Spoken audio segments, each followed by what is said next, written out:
నమస్కారం వార్తలకు స్వాగతం. ముందుగా ముఖ్యాంశాలు. BRS leader Balka Suman press meet, ఇరు పార్టీలపై ఫైర్.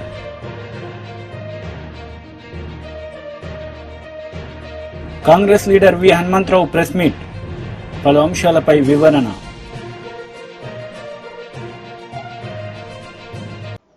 బీఆర్ఎస్ లీడర్ మీడియా సమావేశం నిర్వహించారు. ఈ సందర్భంగా పలు అంశాలపై ఆయన మాట్లాడారు. ఇవాళ హోంమంత్రిగా ఉన్నటువంటి రేవంత్ రెడ్డి,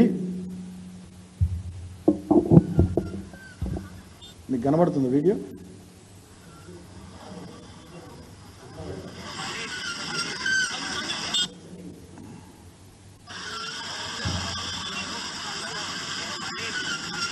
జర్నలిస్ట్ని గల్లబట్టి ఎక్కిస్తూ ఆ వీడియో వెంటనే డిలీట్ చేయాలని చెప్పి అక్కడ ఉన్నటువంటి ఎస్ఐ సిఐ బెదిరిస్తున్నటువంటి తీరు, సిఐ బెదిరిస్తున్నటువంటి తీరు. అంటే ఇప్పుడు నేను మాట్లాడినటువంటి అన్ని విషయాలకు సంబంధించి ఒకవైపు ముఖ్యమంత్రిగా సహచర బీసీ ఎస్సీ మంత్రులను అవమానానికి గురి చేస్తున్నాడు. ఆయన ముఖ్యమంత్రిగా ఎస్సీ బీసీ అధికారులను ఇవాళ రాష్ట్ర వ్యాప్తంగా చాలామంది ఆత్మహత్యలు చేసుకునేటటువంటి పరిస్థితి, ఇబ్బందులు పడే పరిస్థితులు సృష్టించిండు. అదిగాక ఆయననే విద్యాశాఖ మంత్రిగా ఉండి ఇవాళ స్కూళ్ళు, హాస్టళ్ళు, యూనివర్సిటీలు అన్నీ కూడా ఇక నిర్లక్ష్యానికి నిలయాలుగా, అక్రమాలకు కేర్ ఆఫ్ అడ్రస్గా వాటిని మార్చేసింది. అదే కాకుండా ఆయననే హోంమంత్రిగా ఇవాళ పోలీసులకు రాజ్యాన్ని అప్పచెప్పి నిరుద్యోగులు, విద్యార్థులు, వివిధ ప్రజా సంఘాల నాయకులు, విద్యార్థి సంఘాల నాయకులు, పార్టీల నాయకులు ఎవరైతే ప్రజా సమస్యల మీద ప్రభుత్వం దృష్టికి విషయాలు తీసుకొద్దామని చెప్పి శాంతియుతంగా నిరసనలు చేస్తే పోలీసులను అడ్డం పెట్టుకుని, ఈయననే హోంమంత్రి కాబట్టి ఆదేశాలు ఇచ్చి పోలీసులను అడ్డం పెట్టుకుని గొంతులు నొక్కుతున్నాడు. చివరికి విలేకరుల గొంతులు కూడా ఇవాళ ఉస్మానియా యూనివర్సిటీలో న్యూస్ కవరేజ్ కోసం వెళ్ళిన జీ న్యూస్ ఛానల్ రిపోర్టర్కి సంబంధించినటువంటి ఆయన గల్లాబట్టి ఉస్మానియా యూనివర్సిటీ సిఐ పోలీస్ జీబులోకి ఎక్కించి మీరు షూట్ చేసినటువంటి ఆ విద్యార్థుల నిరసన వీడియో డిలీట్ చేయాలని చెప్పి బెదిరిస్తున్నటువంటి తీరు. అంటే హోంమంత్రిగా, విద్యాశాఖ మంత్రిగా, ముఖ్యమంత్రిగా ఈ రకంగా ఒక రకమైనటువంటి దమనకాండ, దుర్మార్గాన్ని వల్ల రేవంత్ రెడ్డి చేస్తూ ఉన్నాడు. అందుకనే మేము ఏమంటున్నాం అంటే, పేరుకే ఇది ఆయన ప్రజాపాలన అని చెప్తున్నాడు. ఇది ప్రజాపాలన కాదు, దగా పాలన నడుస్తూ ఉంది. ఇక్కడ దమనకాండ నడుస్తూ ఉంది, నిర్బంధకాండ నడుస్తూ ఉంది. ఉక్కుపాదంతో ఉద్యమాలను అణిచివేసేటటువంటి దుర్మార్గపు సమైక్యాంధ్ర పాలనను మించిన పాలన ఇవాళ రేవంత్ రెడ్డి నాయకత్వం నడుస్తూ ఉంది. ఆయన ఏమన్నాడు, వైఎస్ రాజశేఖర రెడ్డి జయంతి సందర్భంగా కడప పౌరుషాన్ని చూపిస్తామని చెప్పి మాట్లాడాడు. ఇదేనా నువ్వు చూపిస్తున్నటువంటి మరి పౌరుషం? ఒకవైపేమో ఎమ్మెల్యేలను చేర్చుకునే పనిలో బిజీగా ఉంటున్నాడు. నిరుద్యోగులను ఒక నిమిషం పిలిచి మాట్లాడే సమయం లేదా? మా పార్టీ ఎమ్మెల్యేల ఇండ్ల చుట్టూ, ఎమ్మెల్సీల ఇండ్ల చుట్టూ తిరిగి కండువా కప్పేయడానికి, వాళ్ళని పార్టీలో చేర్చుకోవడానికి అర్ధరాత్రి వాళ్ళ కోసం వెయిట్ చేసి టీడీపీ లీడర్ మీడియా సమావేశం నిర్వహించారు. ఈ సందర్భంగా పలు అంశాలపై ఆయన మాట్లాడారు. కోసంగా చేయడమో లేకపోతే వేరే వాళ్ళు జేబులు కొట్టడమో కాదు. టీడీఆర్ బాండ్లు అనేది వాళ్ళు సృష్టించి వాళ్ళకే కదా, ఇది బయటికి రాదు అని ఒక దుర్బుద్ధితో, ఒక దురాచరణతో చేసినటువంటి పని ఇది. దీన్ని మా ప్రభుత్వం రాగానే కనిపెట్టింది. ఈ టీడీఆర్ బాండ్ల వ్యవహారంలో జగన్మోహన్ రెడ్డి ప్రధాన ముద్దాయి. జగన్మోహన్ రెడ్డిని ఈ కేసులో మేము కోరింది ఏంటంటే, జగన్మోహన్ రెడ్డిని సిఐడి కస్టడీకి తీసుకోండి. ముందు దీని మీద విచారించి కస్టడీకి తీసుకోండి. కస్టడీకి తీసుకొని మళ్ళీ విచారించండి, అప్పుడు నిజాలు వస్తాయని మేము చెప్పడం జరిగింది. ఆయన కూడా, డీజీపీ గారు చాలా చక్కగా ఈ విషయం మీద స్పందించి వెంటనే ఆయన సిఐడికి రాశారు. కాబట్టి మీరు ఇంకేదైనా ఉంటే దీని మీద డీజీపీ గారిని అడగాల్సిందిగా కోరుతున్నాం. అయితే ఈ కేసు నిగ్గు తేల్చే వరకు కూడా ఈ టీడీఆర్ బాండ్ల విషయమై పోరాటం మాత్రం చేస్తూనే ఉంటాం. చెప్పారు సిఐడికి బదిలాయించారు. మీరు కూడా డీజీ గారిని అడగచ్చు. అది క్లియర్ కట్గా ఇప్పుడు మీకు ఎంత వివరంగా చెప్పాను. ఒక స్థలం ఎలా కావాలి, ఎలా తీసుకున్నారు, ఎంత కొన్నారు, వాళ్ళు ఆ స్థలం వాల్యూ పెంచాలంటే ఎవరు చెప్తే పెంచుతారు, అలాగా ఆ స్థలాన్ని ఎన్ని రేట్లు ఇచ్చారు, ఇవన్నీ నేను వివరంగా చెప్పాము, వివరంగా రాశాము. మీకు ఇప్పుడు వాట్సాప్లో మా సీను మీకు ఆయనకి ఇచ్చినటువంటి కాపీని కూడా మీ అందరికీ పెడతాము. దీని మీద మీడియా కూడా తప్పకుండా ఎంక్వైరీ చేయాలి. ఇదేంటంటే కనబడిన కుంభకోణం, మీకు లిక్కరు కనబడుతుంది, అలాగే ఇసుక కనబడుతుంది, గ్రానైట్ కనబడుతుంది, లేదా తక్కువ రేట్లు భూములు కొని పేదలకి మురికిగా కనబడుతుంది. ఇది ఎవరికి కనబడిన కుంభకోణం. ఇది అల్లావుద్దీన్ అద్భుత దీపం లాంటిది ఇది. ఈ కుంభకోణం జగన్ అల్లావుద్దీన్ అద్భుత దీపంలా చేశాడు. ఇది అసలుకి ఎవరికి తెలియని కుంభకోణం. దీని మీద తప్పకుండా పోరాటం చేయాలి. దానికి సంబంధించిన మొత్తం మేము రిపోర్టులు రాసిచ్చాము. ఆల్రెడీ రేపటి నుంచి వాళ్ళు పనిలో దిగుతారు. సిఐడికి నా ఎదురుగా రిఫర్ చేస్తానని డీజీపీ గారు చెప్పారు. డీజీపీ గారు ఆషామాషి మనిషి కాదు. డీజీపీ గారు చెప్పారు, మీరు కావాలంటే డీజీపీ గారిని కనుక్కోండి. ఈ విషయం మాత్రం తేలే వరకు కూడా నా పోరాటం జరుగుతూనే ఉంటుంది. ఏ ఏరియాలో జరిగిందో, ఎక్కడ చేశారో ఆ ఏరియాకి కూడా వెళ్తారు. తిరుపతిలో జరిగింది, తాడేపల్లిగూడెం జరిగింది, వైజాగ్లో జరిగింది, ఎన్ని ఏరియాల్లో జరిగిందో అన్ని ఏరియాల్లోకి వెళ్ళి మీ మీడియా మిత్రులను తీసుకెళ్ళి అక్కడ లోకల్ వాళ్ళతో కూడా మాట్లాడి, ఇది 1000 కోట్ల కుంభకోణం అండి. ఇది ల్యాండ్ కాదు మీకు ఇచ్చింది, ల్యాండ్ వాళ్ళు కొని ఆ ల్యాండ్ ప్రభుత్వం తీసుకొని ఆ వాల్యూ ఉన్న ధర కంటే ఒక 100 రెట్లు ఎక్కువ. అర్థమైందా మీకు? అది అవసరం లేనిది. ఇప్పుడు డీజీపీ గారు ఆఫీస్ ఇక్కడ కట్టాలి, అది మన ల్యాండ్, దీన్ని తీసుకున్నారంటే ఒక అర్థం ఉంది. అవసరం లేనటువంటి ల్యాండ్లని అసలు ఎందుకు పనికిరానటువంటి ల్యాండ్లు కొని ఆ ల్యాండ్లని ఇలా చేశారు. కాబట్టి తప్పకుండా జగన్మోహన్ రెడ్డి ఈ కేసులో అరెస్ట్ అవుతాడు. అసలు ఏం లేదు, అదే చెప్పేది. ఎక్కడైతే చేశారో అన్ని ఊర్లు వెళ్తా నేను వెళ్ళి మీడియా మిత్రులకి ఇదిగోండి ఈ ఫలానా ఇది ఇక్కడ తీసుకున్నారు, దీనికి ఇది జరిగింది అని ప్రజలు కళ్ళ కట్టినట్టు చెప్తా. నేను ఒక విషయాన్ని పట్టుకుంటే ఆషామాషిగా వదలను. ఇదే తప్పకుండా జగన్మోహన్ రెడ్డి కనబడిన స్కామ్ అన్నీ కనబడతాయి, ఏదన్నా కనబడిద్ది. ఇది ఒకటి కనబడిని కొత్త స్కామ్ పట్టుకున్నాడు. ఏంటంటే వైనాట్ 175 అని మళ్ళీ నేనే వస్తా కదా అని ఆయన చేసుకున్నాడు. ఇది తేలిపోయింది. ఇందులో మాత్రం జగన్మోహన్ రెడ్డి ముందు జైలుకి వెళ్తాడు. Thank you brother. ఎవరికి తెలియనటువంటి కుంభకోణం, ఒక కొత్త విధానమైనటువంటి కుంభకోణం.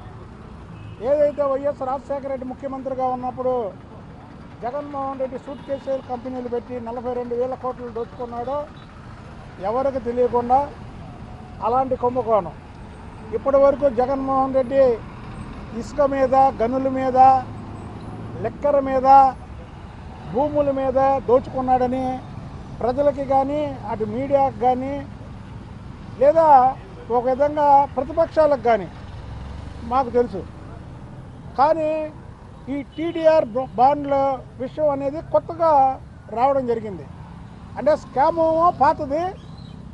ఏదైతే చంద్రబాబు నాయుడు గారు 12వ తారీఖు ప్రమాణ స్వీకారం చేశారో, నారాయణ గారు మున్సిపల్ శాఖ మార్చులు అయ్యారో, ఈ డొంక కదిలింది. ఈ డొంకలో మీకు ఉదాహరణ ఎలా చెప్పాల్సిందంటే, ఇది ఒక ఏరియాలో సపోజ్ తాడేపల్లి ఏరియాలోనే ఉంది. అక్కడ గజం గవర్నమెంట్ వాల్యూ 2,000 ఉంటుంది. అక్కడ వీళ్ళు ఎకరాల చొప్పున కొన్నారు. కొని ఆ భూమి వాల్యూ పెంచే హక్కు కలెక్టర్ ఉంటుంది. అది పెంచే ఇది ప్రభుత్వానికి ఉంటుంది. అంటే ఒక కలెక్టర్ వల్ల, ఒక ఎమ్మెల్యే వల్ల, మున్సిపల్ కమిషనర్ వల్ల ఇదంతా అవదు. ఆ భూమి ధరల్లో పెంచేది ప్రభుత్వం ఉంటుంది. ప్రభుత్వం అంటే జగన్మోహన్ రెడ్డి. తర్వాత ఆ 2,000ని 30,000 చేశారు ఒకేసారి. 30,000 ప్రభుత్వానికి అవసరం లేకపోయినా ఒక ఏరియాకి ఒక రూట్ అవసరం. ఆ రూట్ ఉన్నా సరే ఈ భూమిని ప్రభుత్వం వెనక్కి తీసుకోవడానికి వేరే దారిలోంచి ఆ భూమిని తీసుకుంది. ఇక్కడ అర్థం చేసుకోండి మీరు. అవసరం లేని భూమిని కొనుక్కొని అవసరం దాని రేటు కంటే ఎక్కువ పెంచి అవసరాన్ని మించినటువంటి బాండ్లు ఇవ్వడంలో ఇది ఒక కొత్త స్కాము. ఇది దాదాపు 1000 కోట్ల స్కామ్. ఇది ఏదో 2000 3000 చేసే స్కామ్ కాదు. దీంట్లో నెంబర్ 1 A1 ముద్దాయి జగన్. కాంగ్రెస్ నేతలు మీడియా సమావేశం నిర్వహించారు. ఈ సందర్భంగా పలు అంశాలపై వారు మాట్లాడారు. కూడా క్రికెట్ ఆడుతున్నాడు కనుక వాళ్ళకు ఒక అవకాశం ఇవ్వని కోరుతున్నా. పక్క రాష్ట్రంలో 12 జిల్లాలలో క్రికెట్ స్టేడియాస్ ఉన్నాయి. మిగతా స్టేడియాలు ఉన్నాయి కానీ పర్టికులర్గా క్రికెట్ ఆడేందుకున్నది. అలాంటి స్టేడియాలకు ముఖ్యమంత్రి గారు స్థలం కేటాయించాలి, బడ్జెట్ కూడా పెంచమని కోరుతున్నా. Thank you very much.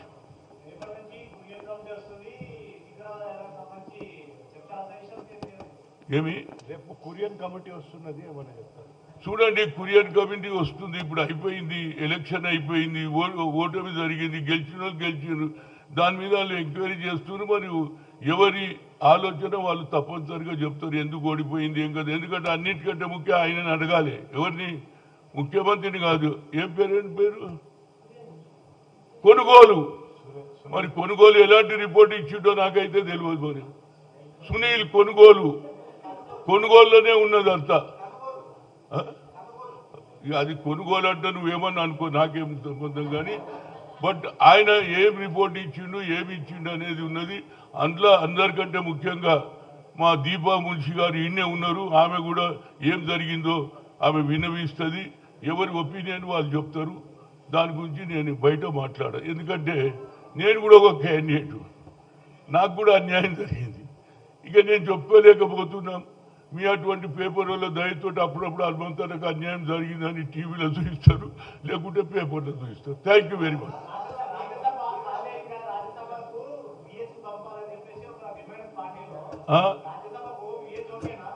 చూడండి, రాజ్యసభ ఇంతకుముందు కూడా ఉండే ఛాన్స్ అది పోయింది.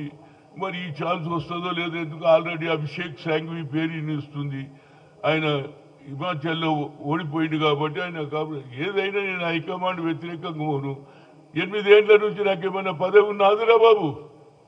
కానీ పని చేస్తూనే ఉంటా. ఎక్కడ అన్యాయం జరిగితే అక్కడికి పోతా, పార్టీ బలోపేతం చేస్తా. అసెంబ్లీ ఎన్నికలలో అన్ని దగ్గర తిరిగినా ఎక్కడ హనుమంతరావు పిలిస్తే అక్కడ పోతాడు. పార్టీ పని చేస్తావు. జీవితాంతం కాంగ్రెస్లోనే ఉంటా. కాంగ్రెస్ విడిచిపెట్టుకోను.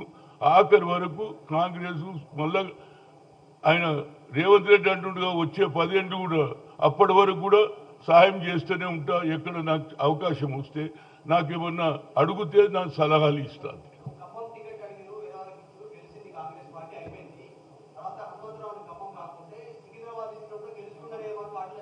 అది అందరూ అంటున్నారు. చూడండి, నేను ఇస్తే గెలుద్దని అందరు చెప్తున్నారు. ఇయ్యలేదు. ఇప్పుడు దాని గురించి పోస్ట్ మార్టం ఎందుకు చేసుకోవాలి? అయిపోయింది, ఎలక్షన్ అయిపోయింది, ఓటమి జరిగింది. గెలిస్తే మాత్రం నేను నిలబడి గెలిస్తే ఒక పెద్ద ఇష్యూ అవుతుండే. కేంద్ర మంత్రిని ఓడగొట్టిన VH అనే పేరు వస్తుండే. అది కూడా దక్కలేదు అనేది నా ఉద్దేశం. Thank you very much.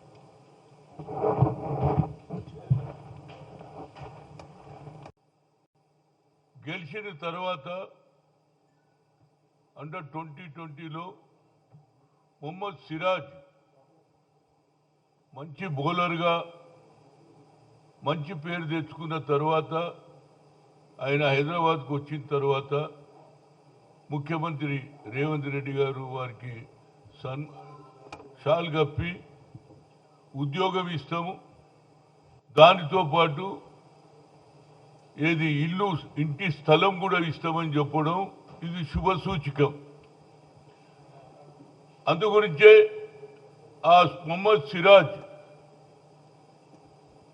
CFI చైర్మన్గా రాజీవ్ గాంధీ అండర్ 2019-2020 టోర్నమెంట్లో బాగా బౌలింగ్ చేసి పేరు తెచ్చుకున్నప్పుడు నేనే అతన్ని సన్మానం చేయడం జరిగింది. అలాంటి వ్యక్తి ఇలా భారతదేశంలో పేరు తెచ్చుకున్నందుకు నాకు చాలా సంతోషం.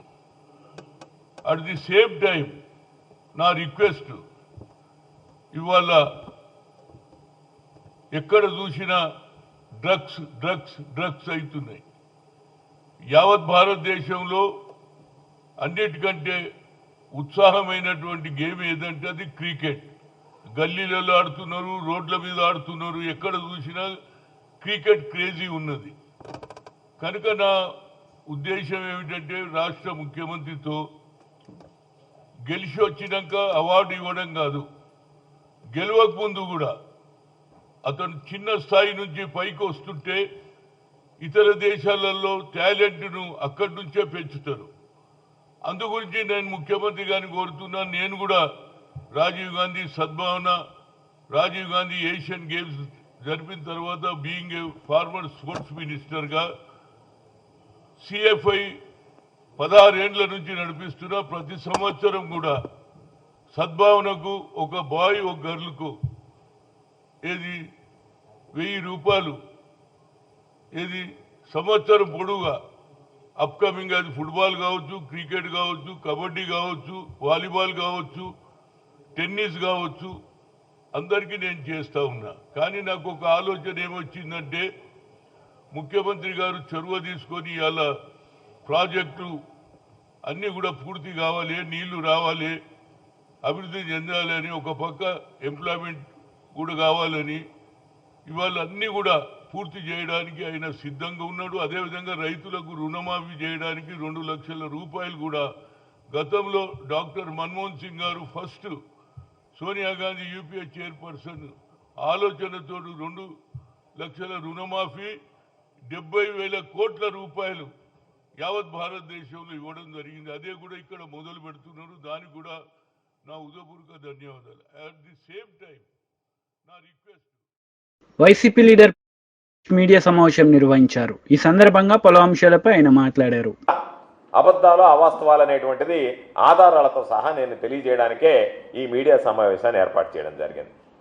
ఈరోజు మనం ఒక్కసారి ఆయన మాట్లాడినటువంటి ప్రజెంటేషన్లో చెప్పినటువంటి అబద్ధాలు, వాస్తవాలు ఒక్కసారి మనం బేరీజ్ వేసుకుంటే 2014-15 ఆయన చంద్రబాబు నాయుడు గారు ముఖ్యమంత్రిగా ఉన్నప్పుడు 59,198 మిలియన్ యూనిట్లు సంవత్సరానికి అవసరం ఉండేది. 2018-19 అంటే చంద్రబాబు నాయుడు గారు దిగిపోయే నాటికి 63,675 మిలియన్ యూనిట్లకి ఆ డిమాండ్ పెరిగింది. అంటే కేవలం సగటున 1.9% వృద్ధి రేటు.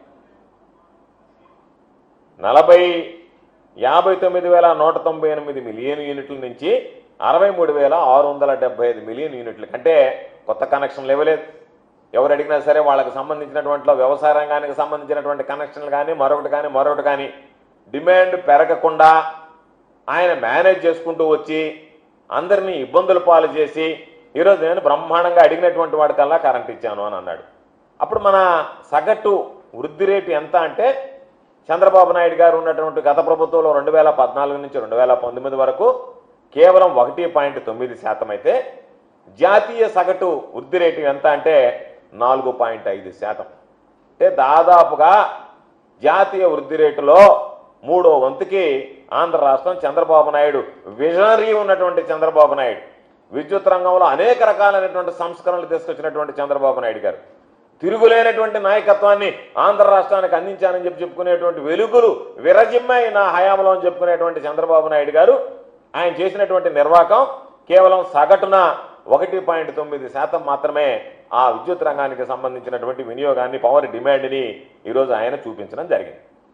ఒక్కసారి మనం చూస్తే చంద్రబాబు నాయుడు ఈరోజు 2014 నుంచి 2019 మధ్యలో వినియోగం దాదాపుగా 36% పెరిగిందని చెప్పి కాకి లెక్కలు కట్టి ఆయన డబ్బా కొట్టుకున్నాడు. అంటే ఎంత అబద్ధాలు మాట్లాడుతున్నాడో చంద్రబాబు నాయుడు అని చెప్పడానికి ఇదొక ఉదాహరణ. వాస్తవం ఎన్ని యూనిట్లు, నువ్వు ఈరోజు నేను 36% పెరిగిందంటే సగటున 1.9% పెరిగినటువంటి దాన్ని నేను బ్రహ్మాండంగా పెంచానని చెప్పి మాట్లాడుకునేటువంటి దౌర్భాగ్యం అనేటువంటి పరిస్థితి. కాబట్టి మొత్తం చూసుకున్నా సగటున 1.9% ఉంది. నీ మొత్తం సంవత్సరానికి 1.9% అంటే నీ హయాంలో మొత్తం ఎత్తుకున్నా కూడా 7.6%కి పరిమితమయ్యావు. మొత్తం మీద ఉన్నటువంటి విద్యుత్తుని కెలకేస్తే ఆ రోజు ఉన్నటువంటి మిలియన్ యూనిట్లు ఎన్ని, నువ్వు దిగిపోయే నాటికి ఉన్నటువంటి మిలియన్ యూనిట్లు ఎన్ని అని రెండుకి లెక్కేస్తే 7.6%, సగటున సంవత్సరానికి ఎత్తుకుంటే 1.9% లెక్కన ఈరోజు నీకు సంబంధించి నువ్వు ఆ రోజు డిమాండ్ని ఆ యూనిట్ విద్యుత్ వినియోగం పెరగడం జరిగింది. ఇది మేము చెప్పడం కాదు. జగన్మోహన్ రెడ్డి గారు ముఖ్యమంత్రి అయిన తర్వాత ఏదైతే నువ్వు ఉన్నప్పుడు సగటున 1.9% లెక్కన మొత్తం మీద 7.6% పెరిగితే Jaganmohan Reddy TDP leader media సమావేశం నిర్వహించారు. ఈ సందర్భంగా పలు అంశాలపై ఆయన మాట్లాడారు. రోజులుగా చూస్తూ ఉంటే ఉచిత ఇసుక పైన ఉచితానుచితాలు మరిచిపోయి నీలి మీడియా ఇష్టం వచ్చినట్లు విష ప్రచారం చేస్తూ ఉంది. మేమేదో ధరల పట్టికలు పెట్టామని, ఇసుకను ఉచితమని చెప్పి డబ్బులు వసూలు చేస్తూ ఉండమనే దుష్ప్రచారాన్ని సామాజిక మాధ్యమాల్లోనూ నీలి మీడియా ద్వారాను వైసీపీ ప్రజల్లోకి తీసుకుపోయే ప్రయత్నం చేస్తూ ఉంది. నేను ఒకటే అడుగుతా ఉన్నా, మీరు చేయలేని పనిని చంద్రబాబు నాయుడు గారు చేశారు. మీరు నేరుగా సహజ వనరులైన ఇసుకను విచ్చలవిడిగా దోపిడీ చేయడంతో పాటు ప్రభుత్వానికి టన్నుకు 375 రూపాయలు వసూలు చేశారు ఆ రోజు. మరి 475 రూపాయల టన్ను ఇసుక అధికారికంగా పెట్టి దాంట్లో 375 రూపాయలు ప్రభుత్వానికి వచ్చే విధంగా మీరు ఆ రోజు ధరలు నిర్ణయించి అనధికారికంగా అంతకు 2 ధరలతో మీరు విక్రయించిన మాట వాస్తవమా కాదా సమాధానం చెప్పమని నేను వైసీపీ నాయకులను అడుగుతూ ఉన్నా. అట్లాగే మీరు ఈరోజు రండి, ఎక్కడికైనా మీరు ఒక ట్రాక్టర్ తీసుకొని వచ్చి ఉచితంగా లోడ్ చేసుకొని పోండి, ఎవరు మిమ్మల్ని అభ్యంతర పెట్టరు. లేదా ఎడ్ల బండుల్లో ఎవరికి అవసరమున్నా వాళ్ళు తీసుకోమని ప్రభుత్వమే స్వయంగా ముఖ్యమంత్రి చంద్రబాబు నాయుడు గారే ప్రకటించారు. ఇంతకంటే స్పష్టత ఏం కావాలని నేను అడుగుతా ఉన్నా. ప్రభుత్వం చాలా స్పష్టమైన విధానంతో అక్కడ కేవలం లోడింగు రవాణా ఛార్జీలను మాత్రమే వసూలు చేస్తూ ప్రజలకు ఉచితంగా ఇసుకను అందజేస్తూ ఉంటే వైసీపీ నాయకులకు ఎందుకు కడుపు మంట అని నేను అడుగుతా ఉన్నా. ఒక మంచి విధానం వచ్చినప్పుడు, లక్షల మంది ప్రజలకు మేలు జరుగుతూ ఉన్నప్పుడు మీరెందుకు కడుపు మంటతో రగిలిపోతూ ఉన్నారు? ఇది నిన్నటి రసీదు, 20 మెట్రిక్ టన్నులకు 4,000 రూపాయలు. చాలా స్పష్టంగా ఇందులో లోడింగ్ ఛార్జీలు, రవాణా ఛార్జీలు ఉన్నాయి. దీని మీద ఎందుకు విషం కక్కుతా ఉంది వైసీపీ? జగన్మోహన్ రెడ్డిని ట్రాక్టర్ వేసుకొని రమ్మనండి, లేదా ఎవరు మొన్ననే కొడాలి నాని పోయినాడు కదా, మరి ఎందుకు విమర్శ చేయలే? అంటే అక్కడ లభిస్తున్న ఉచిత ఇసుక లక్షల మందికి ఉపాధి కల్పిస్తూ ఉంటే నిర్మాణ రంగానికి కొత్త ఊపిరి పోసి ఈరోజు అందరూ దాదాపు 125 విభాగాల వాళ్ళు బతికేదానికి అవకాశం చంద్రబాబు నాయుడు గారు కల్పిస్తే మీరు ఇంత విషప్రచారం సాగిస్తారా? ప్రభుత్వం ఏర్పడి నెల దాటింది, మరి ఇంత తక్కువ సమయంలోనే ఒక్కటొక్కటిగా హామీలు నెరవేర్చుకుంటూ మొన్ననే చూసాం, 1వ తేదీ ఇళ్ల వద్దకే 7,000 రూపాయలు పెన్షన్ ఇచ్చిన ప్రభుత్వం చంద్రబాబు నాయుడు గారి ప్రభుత్వం. అదే రకంగా ఈరోజు ఇసుక ఉచితంగా అందజేస్తున్న ప్రభుత్వం చంద్రబాబు నాయుడు గారి ప్రభుత్వం, ఎన్డీఏ ప్రభుత్వం. మీరు మీ నిర్వాకం వల్ల, మీ స్వార్థం వల్ల, మీ ధనదాహం వల్ల 5 సంవత్సరాలు ఆంధ్రప్రదేశ్ రాష్ట్రంలో నిర్మాణ రంగం కుదేలైపోయింది. వ్యవసాయం తర్వాత అతి ఎక్కువ మందికి ఉపాధి కల్పించే నిర్మాణ రంగాన్ని మీ నిర్లక్ష్యం కారణంగా, మీ స్వార్థం కారణంగా ఎంత ఇబ్బందులు పాలు చేశారో కల్లారా చూసాము, అనుభవించాం. 50 లక్షల మంది భవన నిర్మాణ కార్మికులు వివిధ వార్తలు ముగించే ముందు ముఖ్యాంశాలు మరోసారి. BRS leader Balka Suman press meet, ఇరు పార్టీలపై ఫైర్.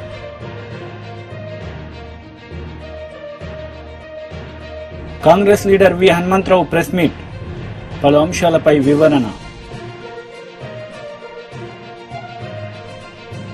ఈ వార్తలు ఇంతటితో సమాప్తం. తిరిగి ప్రసారమయ్యే వార్తల్లో మళ్ళీ కలుద్దాం. అంతవరకు సెలవు. నమస్తే.